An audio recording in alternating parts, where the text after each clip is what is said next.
Welcome to Hear Her Sports. This is episode 9 with Julie Emmerman, a clinical and sports psychologist who specializes in working with athletes from Olympians to amateurs like you and me.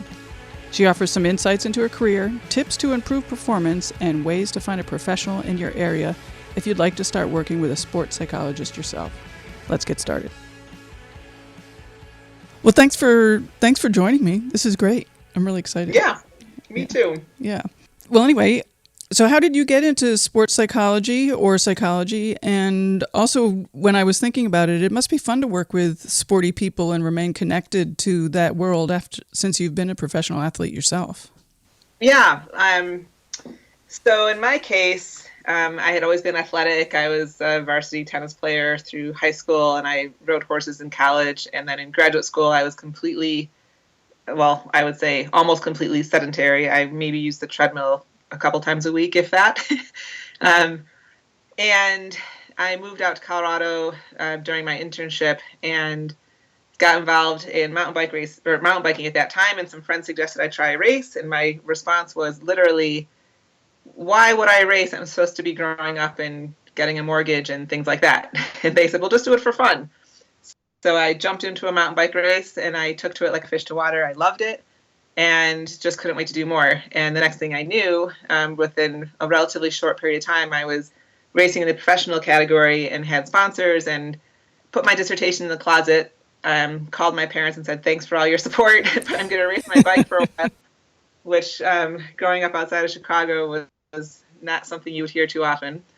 So they survived, and I did, in fact, race professionally on the mountain bike circuit for, from like 1999 till 2003-ish.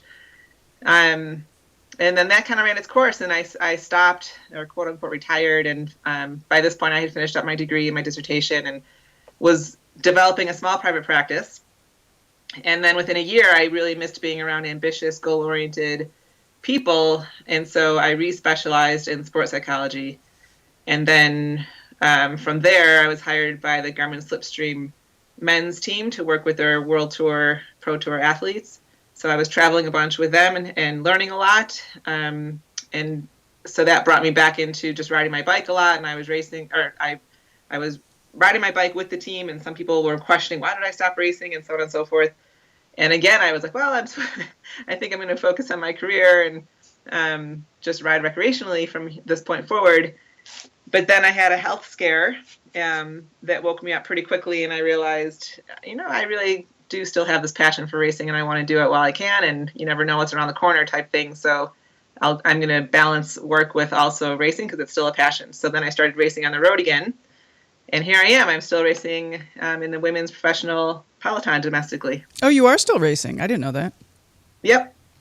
So what do you like about racing versus just going out for your own daily ride? For me, there is a beautiful energy that takes place when you're competing. There's not that much that's being exchanged verbally, but you can really get a sense for what's going on if you're paying attention. And I really do believe it brings out the best in all of us, because you have to be so on it and so aware and so attentive, and not just to what's going on around you, but within your own body, just to make sure that you're staying hydrated and well fueled, that you're not expending too much energy. It really just encompasses total awareness, and I love that environment. So for me, I feel quite at home there. Have you always liked that, or does that come from your psychology education? I think I've always enjoyed it, but when I was mountain bike racing, I didn't know how to get myself there. So I was more frantic and nervous all the time before races, and that was actually part of the reason I wanted to get back into road racing, because I thought it would be kind of cool to apply so much of what I know now that I didn't have the skills, to use then. So the passion and the energy has always been there, but now I can direct it in a much more deliberate, effective way. Do you feel like you're more efficient? It sounds like you're more efficient now as a racer. Yeah, definitely more efficient with my energy, and just by nature of doing it for a long time, I have things a little bit more organized. But also with age, I notice sometimes things take a little bit longer. I understand that. I have to be more efficient in a lot of things. Right. And are you traveling also to race? I do. Well, I'm able to pick and choose most of the races that I'd like to go to. Unfortunately, know enough people or have been invited on various teams so that I can compete at the different domestic races that require teams. I do race for the Amy D Foundation quite often, which is a wonderful foundation that really strives to get young girls involved in racing, whether it's road racing, mountain bike racing, or cyclocross racing. And what is that organization? It's called the Amy D Foundation, which is named after Amy Dombrowski, who was a wonderful, wonderful and wonderfully talented athlete who was unfortunately killed in a training accident in Belgium. I think it was 5 years ago. So her brother and sister-in-law and some others have created a foundation in her name. Oh, that's nice. That's nice. And Yeah. so how many races are you doing, I don't know, during the season, I suppose? I will probably race 4 of the larger domestic races. So those are stage races. So each one is about a week long. And then various local races as well. How is the local scene where you're living? Well, I'm in Boulder, Colorado, so there is plenty of racing to be done, which is a lot of fun. And then, there's other races in the nearby area where, whether it's going to Arizona for a couple races here or there, a few others around. So it's pretty solid. And is there something that's coming up that you're particularly interested in? One of the bigger races that you're going to be traveling to? We do have the Tour of the Gila, which is in southern New Mexico, which is April. I think it starts on April 18th. April 19th. I love Tour of Gila. Have you been down to that area before? I lived in Albuquerque for 5 years. Oh, And also, yeah. and raced that. Okay. It's such a funky, unique, eclectic town. I think it's great. Yeah. They put on a very nice race. It's really professional. They do. It's a really, really good race, well organized. It has all the elements required for just a really great challenge. My husband did it one year, and he just remembers the watermelon at the finish line at the top of the Gila. Yeah, they do a nice job. So it sounds like you do mostly cycling. You're not doing much of any other sports at this point. Right. No, I'm pretty one-trick pony at this point. Yes. Okay. What percentage of your clients are athletes? I would say right now, or generally speaking, 90% are athletes, but that ranges from weekend warriors to Olympians. Wow, I hadn't realized it was such a large percentage. That's great. Yeah, it's a lot of fun because I get to work with a lot of triathletes, some golfers, some mixed martial artists, of course, obviously a lot of cyclists. Yeah, so I really enjoy it. And a wide variety of ages as well? Yep, definitely. Pretty much from 15 to 65. And why do they come to see you?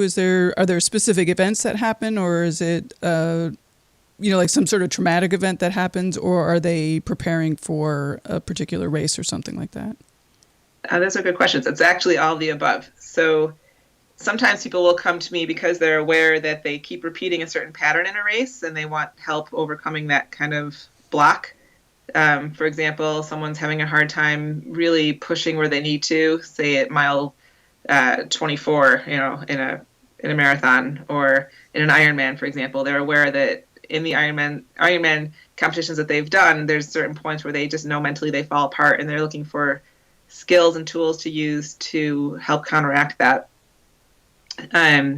So it could be kind of a race preparation thing like that, or sometimes people come to see me because they are pretty impacted by either their own injury that happened during their sport or somebody else's injury that happened that they witnessed or just hits close to home for one reason or another. Sometimes people are coming to see me because they're aware that they're going through a other life transition and they're looking for ways to compartmentalize so that they can still maintain focus in the sport that they're doing. So it really ranges.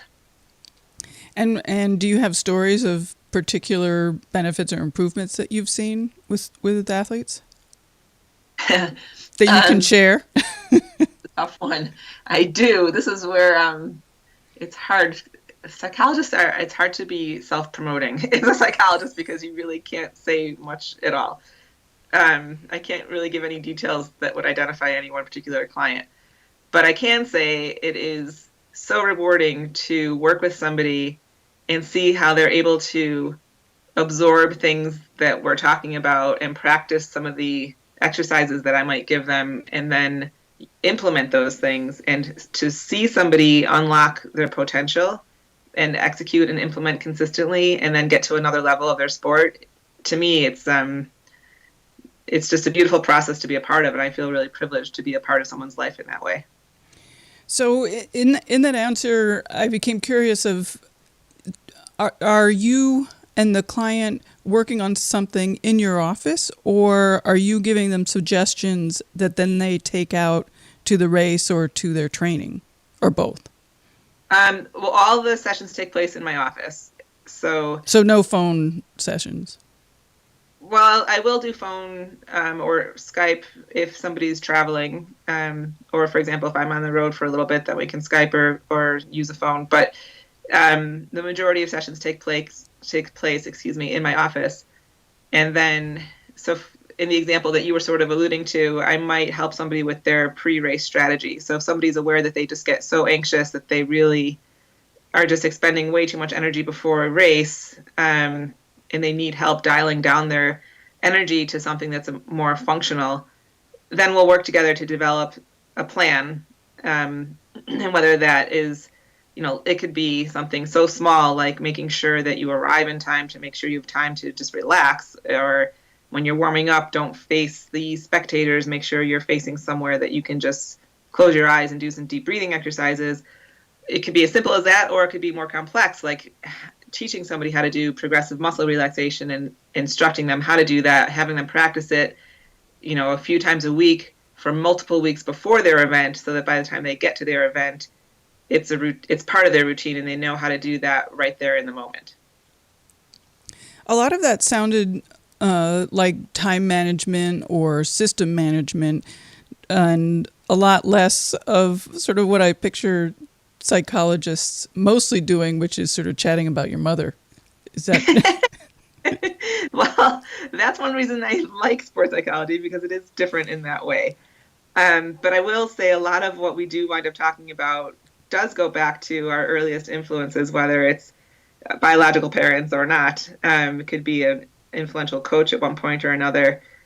But the narratives that we carry in our heads are so important. And even if it's something that you picked up when you were 7, it could be the same narrative that you're telling yourself when you line up for any competitive event 20 years later. So, that's interesting. I hadn't. Yeah, that's interesting. If and how that plays into one's perception of themselves and their anxiety or their attitude, whether it's confident and a sense of competence, or if they're feeling self-defeatist, those are all things that we do also wind up talking about, very much so. Are there universal issues that you're dealing with? Or are there issues that come up very frequently with athletes? Yeah, I think there are definitely common themes. One of the biggest themes, I think, has to do with self-doubt and wondering if people, someone will come to see me because they're just never sure that they're good enough, or what does it take to be good enough? How do they establish what that means for themselves, given that there's only one person who could win any given race? How do you value your own performance? So self-doubt is definitely a theme. Fear of injury is another theme.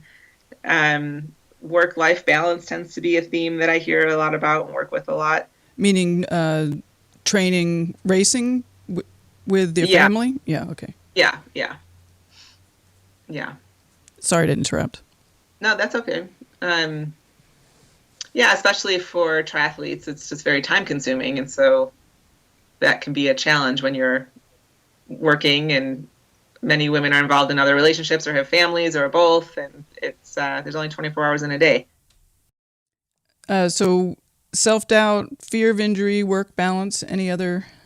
eating and food, disordered eating, there's a spectrum where on one hand there's disordered eating, and then on the other hand, on the other end of the spectrum, there's eating disorders. And so that is also something I work with quite frequently. Are there differences in issues that you see from your male and female clients? And one reason I ask that is the work-life balance. Mm-hmm. Yes. And interestingly, I find that because most women are already used to the reality that they need to work while they're training and racing, they are oftentimes more equipped to handle transitions, whether it's a transition because their race schedule is now ramping up, or a transition because they're injured or sick and have to dial down their training, or a transition even from just different periods like in their work life when things, for an accountant, for example, if their work life is going to get more intense at certain months prior to tax season, it seems like women are pretty highly capable, at least the ones that I've been privileged to work with, at balancing those things and going with the flow of, okay, I'm juggling all these different balls, and this one is going to require more of my energy right now, and this one has to be a little bit backburnered, but they have a lot going on all at once. And the men that I've worked with, who often the men I do see happen to be professional athletes who are paid substantially well, and so they don't need to or also aren't able to have another job, they seem a little more vulnerable when transitions happen, such as injury or transitioning out of their sport, because they may not have either the education or skills to supplement what they're going to do when they're done racing, competing. Yeah, I would bet that that's a hard thing. Is well, I relate to it personally. How you transition after racing. Yeah, it's many people undermine it's a huge transition. I mean, it can take at least a year for people to really start to get comfortable with a different routine of their life and just figuring out what do they want their life to look like, what can they do, what can't they do, how do you want it to, if you're in a position where you're lucky enough to choose, what do you want it to look like? Sometimes financially we don't all have that choice, and there's different decisions that need to be made. But I do find that women have a little bit more, I guess, of a buffer in that respect, due to just either they've paralleled their educations and or work life pretty consistently while they're competing. That's interesting. One thing that I wasn't prepared for was going from being really good at something and totally competent and experienced at something to starting all over again, and I hadn't really understood the ramifications of that transition. I'm sure that would be, that sounds like it would be hard. It's a very humbling experience. Very, very humbling. And it takes time. On one hand, it can be refreshing because you get to start over. But I think also a lot of people tend to compare themselves with others. And then it's common for people to feel like they're behind the eight ball. They need to catch up, which is too bad because it sort of dismisses all the years that they've spent doing their sport. Right. And what they've gained from doing that. Right. So we talked about the differences between men and women. What about the differences between the sports that your athletes are doing? You can group them maybe into endurance and non-endurance, or in any way that you find interesting. I would say one major difference is between sports that are more subjective versus objective. So working with a gymnast who needs to impress a panel of judges is different than working with a sport that is timed, a swimming event, a cycling event, and so on. So the subjective events are often very challenging and can really wear down an athlete, especially some of the younger women that I work with. So if you take, for example, a 15 or 16-year-old, even the most confident of them, who feel pretty empowered and just overall have a lot of confidence, just subjecting themselves to a subjective sport over and over and over can eventually wear them down. If they don't also have, it can happen anyways, but I guess it's just a little bit trickier. and they can seem more vulnerable, or those sports can to me seem to make an athlete more vulnerable to things like self-doubt, broken self-confidence, concerns about body image, because simply because it is based on judging. Right, right. If somebody in sports wants to start seeing a sports psychologist, do you have recommendations of how to go about doing that? Yes, there is a pretty large network actually through the American Psychological Association. It's the Division of Sport and Performance Psychology. So there's many qualified professionals that someone can just do a search for to see if there is somebody in their area.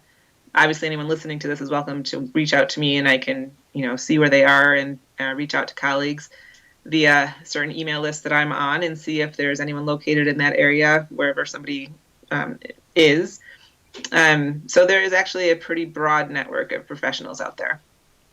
And is somebody who is athletic but, not competing professionally, is a sports psychologist somebody that would be good for them to see just because they are sporty?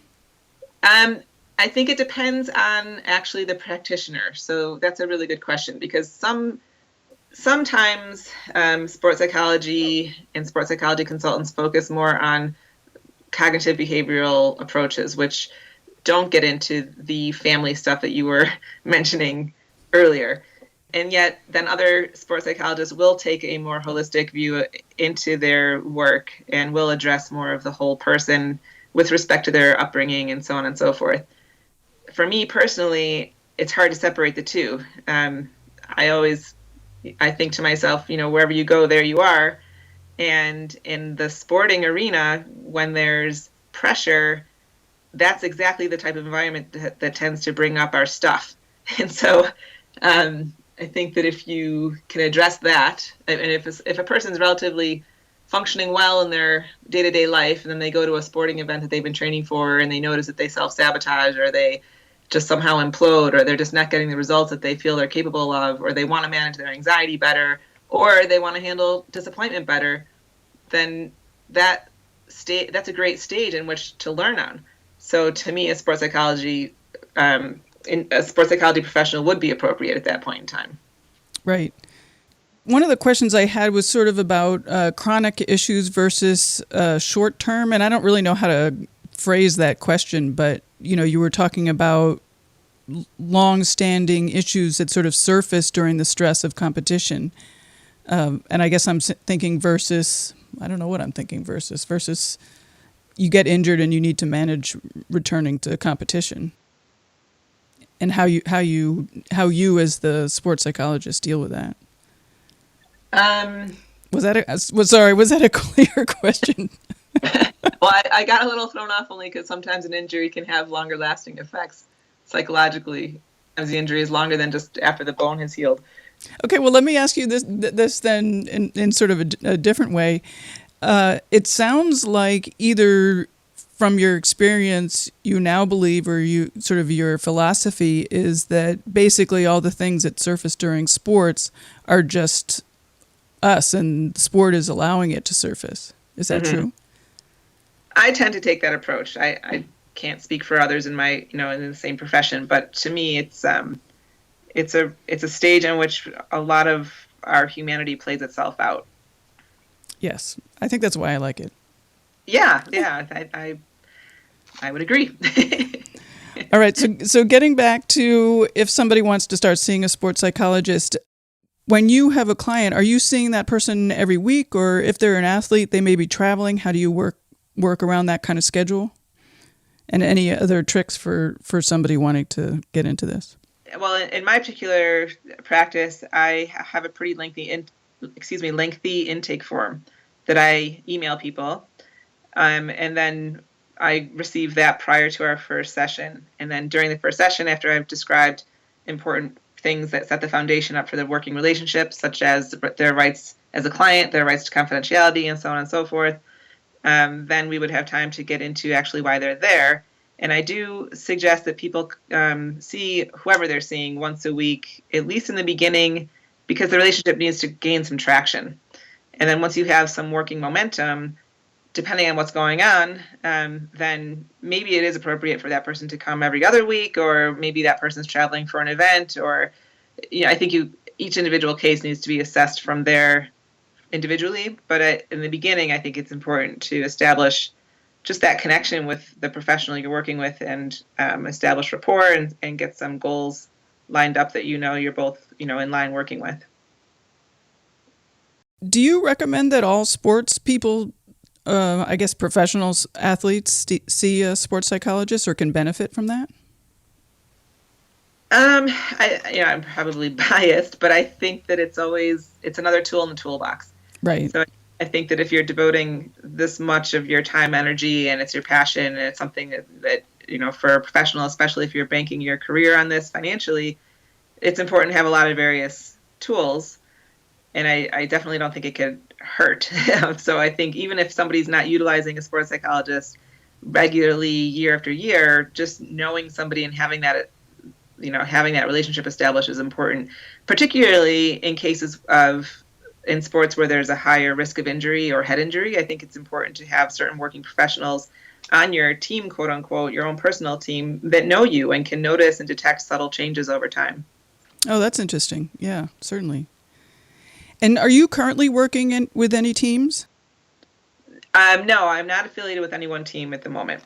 Did you like doing that? Would you like to do that again? I loved it, and it was a huge challenge and a big learning curve for me, but I absolutely loved it, and I'm grateful I had that opportunity for sure. You were working with cyclists, right? Right. The cycling team. Would you be interested in any sports team? I would think so. Yeah, I would think so. Do you feel you're more qualified with cyclists because you have done cycling, or does that not really matter so much? Yeah, somebody else asked me that recently, and I had to think about it, so I'm actually glad you asked. I think that because I know my own life as a cyclist, and it's something that I constantly feel I am challenged to grow in, it definitely gives me a really broad range of my own experiences to just have as a backdrop. But that said, and I'm trying to really state this carefully, each person's experience is their own. So certainly I can relate to another endurance athlete when they're describing certain things, but more importantly is that I can understand where they're coming from and what it means to them. So I don't think that it is essential for the sports psychologist to have played that sport or to know that sport intricately. It's more important in how that sports psychologist is able to really connect and hear what that person's experience is like for them. And I think there's a universality of understanding body motion through space and through time, and how it works, and then what happens when it doesn't work as well, and the difficulty with that. Right. Is there an example that you can give of some kind of issue that you see frequently and maybe a solution that somebody listening could use? Oh boy, I'm on the spot. I didn't prepare for something like this. I have to really think. The problem is, in the examples that I can think of, it's not like I can say, and I realize the appeal or the desire for this on the audience side, but I can't really, if I could describe, and here's what we did to correct this problem, then it really diminishes all the work that we do. So I can't, and it's not that simple. I can't really say, well, here's what we did to fix this, and boom, everything is peaches, because... Well, that would go against your philosophy of turn around and there you are. Right, everywhere you go, there you are. Yeah, everywhere you go, there you are. Yeah. Well, I can think of some examples. I just can't think of how to describe to you. I can't short circuit the work that takes place that yields the end, the outcome. Right. Well, then let me ask you a different question. If somebody comes to you with some issues that they want to deal with or some problems that they're having competing, how long should they expect to spend working on these problems? It's different for everybody. And some people can take to things like a sponge and they're off and running, and other people, it's a little bit more of a gradual process. Like an example I can give you is I have a couple athletes who, for whatever reason, just never feel like they quite belong. Their times or scores are right in there with, their age group or their competitive level, and they're improving, but they just don't have a sense that they really deserve to be there. So we could address that from all sorts of angles. And then with each competitive event, that person has time, it's an opportunity to practice those things. And so that person might experience improvement in those areas. And also it usually parallels a performance boost because they're believing more in themselves and feel a part of things and are letting themselves in the experience versus just seeing themselves from the outside of it. But then, it's not, and then the person still competes. And so they move on and now they feel like they belong. But then maybe there's another thing like, okay, and now I want to deal with my sense of pressure because I'm at this different level. And now I feel like there's more expectations on me. So I need help with managing the pressure I feel to perform at this level all the time. Things like that. I hope that's clear enough. Yes. Yeah. Okay. Or another example would be, I've worked with a handful of clients who are probably at the pinnacle of their sport, but they've had a major injury, whether it's concussion or some other, it could be a season-ending injury that then they decide to call it, time on their career, or it's a career-ending injury and it's really not even up to them. But then helping that person go through the transition of leaving their sport. So, that, like we were saying earlier, that can take a long time. Right. And I'm going to try putting you on the spot again, but you can just tell me no.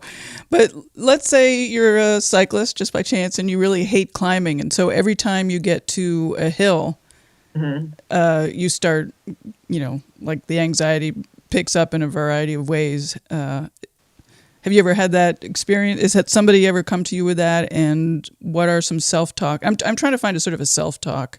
Sure. Yeah. Switch. That's a pretty simplified case. So in those scenarios, it is a lot about adjusting somebody's self-talk, helping them use the feedback that they're getting from their various training workouts to use objective data to help them see that actually they're probably not climbing nearly as badly as they feel. So how to separate the data and the objective information from what they're feeling is oftentimes very important.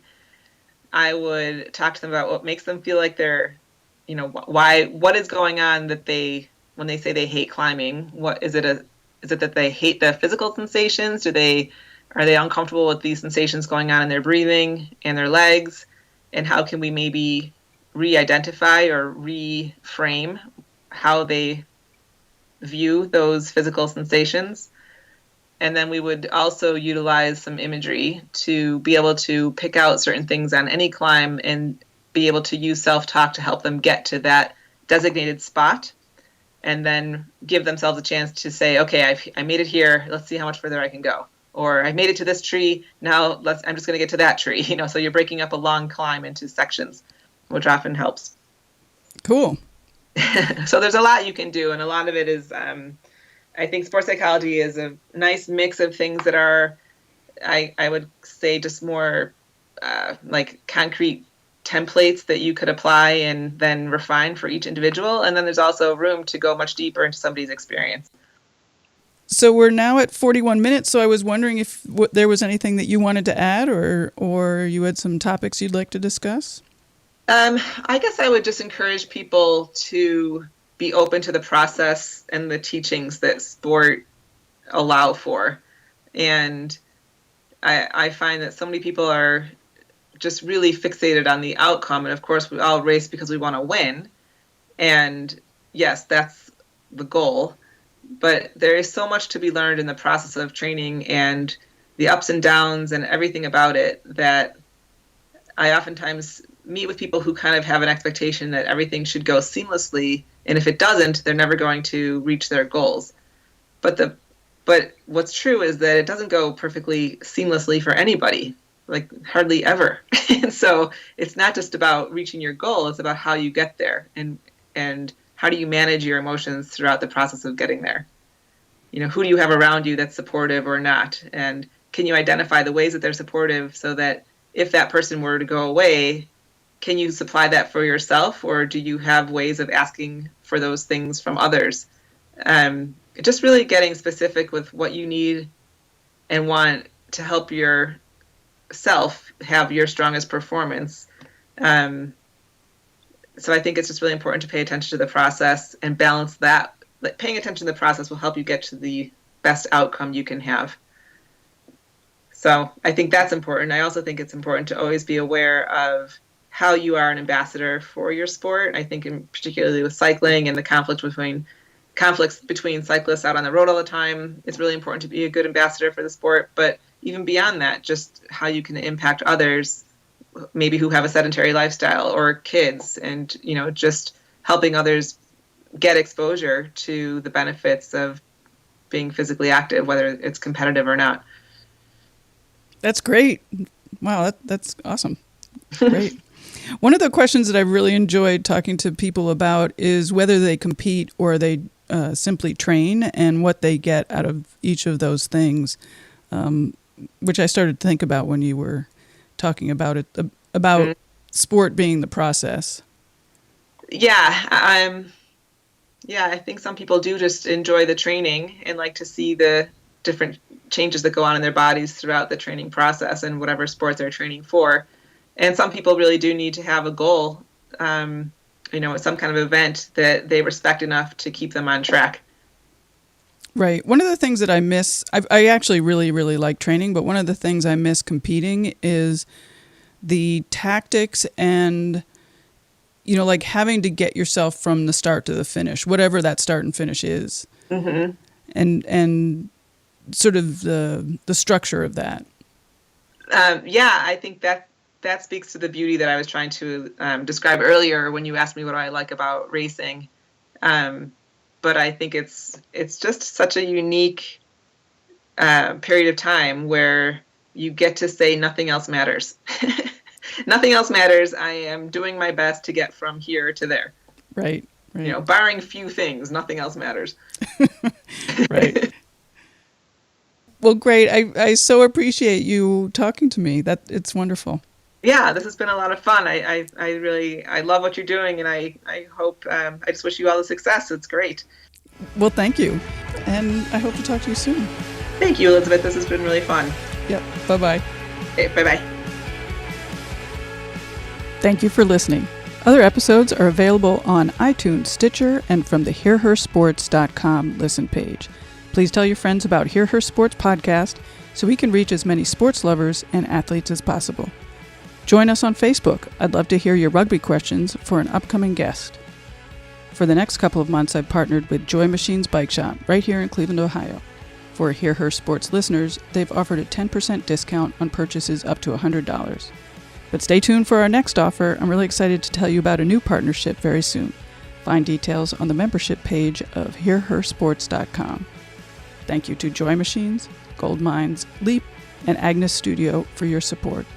And thank you for listening. Have a great week.